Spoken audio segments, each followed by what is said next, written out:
For some motherfuckers, you want to know how to play the close sparring with d3, keep in this video because I'm going to show us a game of Aravindh, an Indian grandmaster who plays also well against Ahmadzada in the European Club Cup. Okay, Aravindh opens with e4, e5, knight f3, knight c6, bishop b5, a6, bishop a4, knight f6, short castle, bishop e7, and here the main move was rook e1, but e3 is another to employ move. With rook e1, the idea is just play c3, h3 and d4. That's the idea with rook d1. But with and trying to open the position. But with d3, now the game comes into so positional because it's going to be a game with 16 points. It's 8 points for each player, so it's going to be a close game. It's so interesting, and there are going to be many maneuvers and many positional ideas. So let's see the game. d3, b5, bishop b3. Here I prefer a little bit d3 instead of castle. I employ more in my life d6 than castle. But okay, castle is possible too, but that mat goes with d6, a3. Here, white have some like three main ways to play. One is c3. In c3 with black, you should respond with knight a5 and c5, and then just go short castle. Let's say, for example, knight e2, go short castle, rook e1, knight c6. It's important because now the knight is misplaced on e5, so you should go faster to c6 to can capture on d4. And knight c6, for example, h3, a6, knight f1, rook here, knight g3, and here, for example, something like bishop e6 with the idea of break on d5. On d5, that's why black should play against a c3. And a4 here was the other main move. But okay, here black has some typical reacts. One was bishop d7, before was possible too. The before a5 used to be typical response for black. Rook b8. And bishop b7 here I don't like so much because this bishop on b7 used to be bad place and it happened on d3. The place the bishop on b7 is when you are going to break on b5. If you are not going to break with b5, if you are going to play b6, the bishop used to be misplaced on b7. But okay, let's see the game. Aravindh chose this a3 here, another interesting move. And here I prefer a little bit instead of castle DLD, just knight a5, bishop a2 and c5. With knight c3 and bishop e3. I have one game in this position against Elier Miranda, a Cuban grandmaster, and we draw. Here bishop g5 was a good move. Many people play with knight h4 followed by knight f5. But Ahmad plays short castle, knight c3. What I don't like of short castle is that now we have more or less tempo to place well the pieces and to develop normal. Knight c3, bishop g4. Now a good move, bishop e3, because black is threatening knight d4. So now if black plays knight d4, we can just trade and knight d5. And the majority of the time the white strategy is just keep black with only the dark square bishop. Because the dark square bishop in this position are so bad. So sometimes the white plan is just trade the rest of the pieces and keep black with the dark square bishop. And especially playing the light squares. That used to be the white's idea. Queen d7, h3, rejecting the bishop, bishop e3. And here we have all the minor pieces development. Well, both players have all the minor pieces developed. And now Aravindh chose a very interesting plan who the machine really like. And I never saw. I saw this plan, but I don't remember. Which rook c1? Can look strange to place a rook in front of this pawn and this knight who looks like the rook is not making so much. But later we're going to see that the rook is going to be so well placed on c1. Okay, h6, normal move. And now rook e1. Okay, the place the rook here is slightly more normal.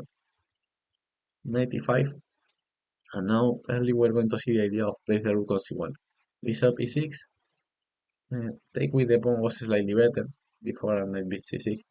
But okay, Ahmad take with the queen. And now we're going to see the best way to play with white. before knight c6, and now very good move, knight e2, followed by c4, and taking all the space in the queen side. But here the white main advantage was especially the difference between the bishops.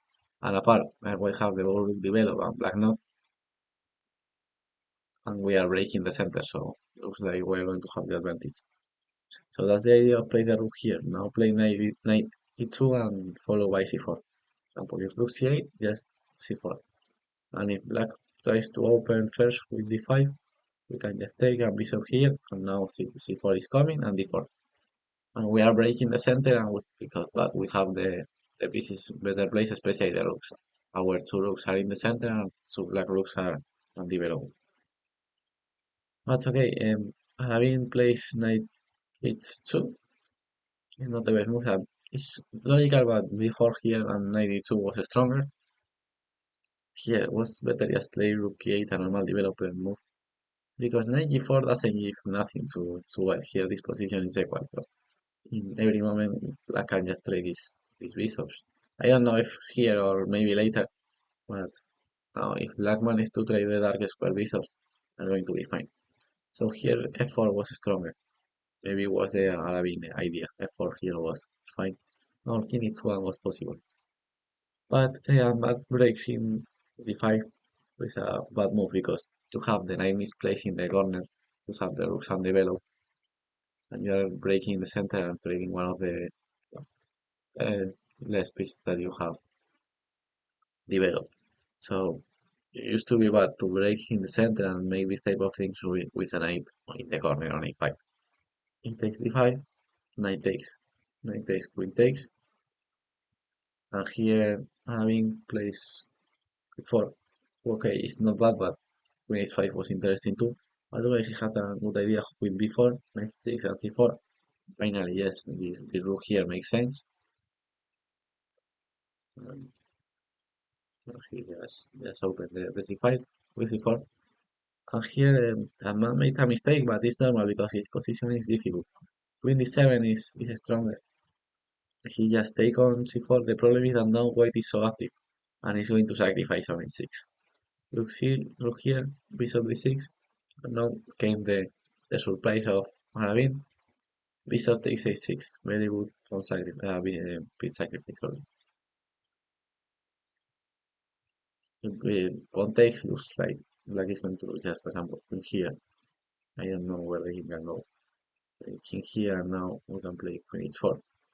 Attacking here, attacking queen f6. Then knight d4 is coming. For example, if you defend here, now white can play knight g4 and white is completely winning. For that reason, black cannot take on a6. He plays f5. Now the bishop is under attack and he's controlling the center. But he is still having this bishop on e6. Aravindh doesn't go back with the bishop. No. He is still attacking. Queen h5, taking more pieces to the attack. Before he finally another sacrifice of the bishop. He said, "You didn't want to take my bishop on a6. Okay, now you should take finally on g7 or what you're going to do." So finally, of course, Ahmad takes the bishop. G5, king here, rook c4 will move because black cannot take because the queen is hanging. So rook g8, attacking the queen, queen h5. And here, Ahmad made the last mistake, but of course the position is so difficult for black. Here, rook king f8 was the best defense because, for example, rook e8, rook take king e7, check, and okay. And white have the advantage here, but not huge. Of course, white have 4 pawns against a piece, but black is still in the game.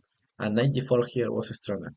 Queen f7 and take, and this is the same position with 4 pawns against a piece, but in a games the pawns are used to be stronger because with queens are not easy because sometimes the queen can take your king and make 3 repetitions, but the pawns in the endgame used to be stronger than with queens. So for that reason, that's the best option for white with advantage.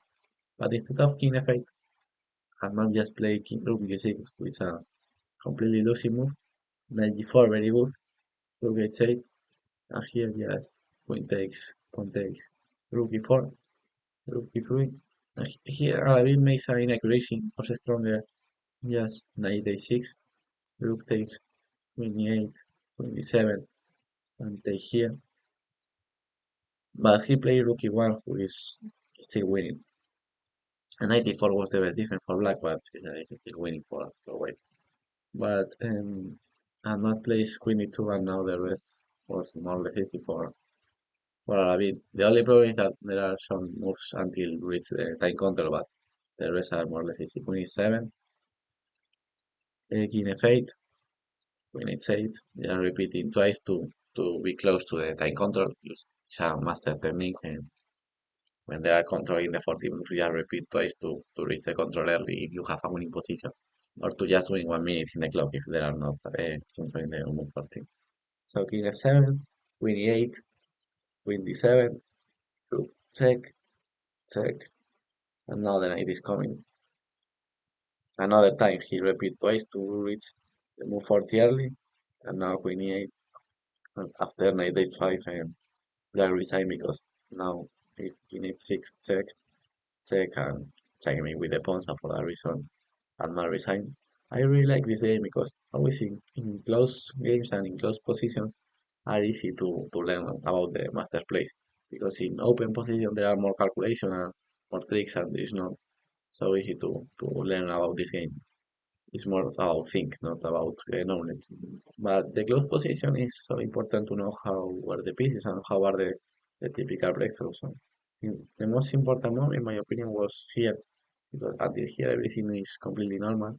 But now it really impressed me why Rook C1 is the best move, and later this idea, after Queen 6, this idea of before 94 and C4, making sense that the rook was on C1. So I hope that you learn with this game of Aravindh. I analyzing many games of the European Club Cup, so let's see the rest of the game. Bye bye, motherfucker.